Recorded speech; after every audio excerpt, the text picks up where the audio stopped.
Okay, so you saw me put the squeegee on here? Yep. This has a little arrow flex.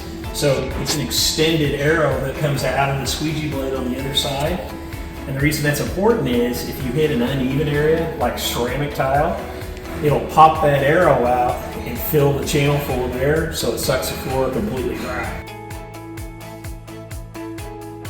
There is a hanger for your squeegee, which is great, so you don't have to put it on top of the machine, let it fall off, that type of thing.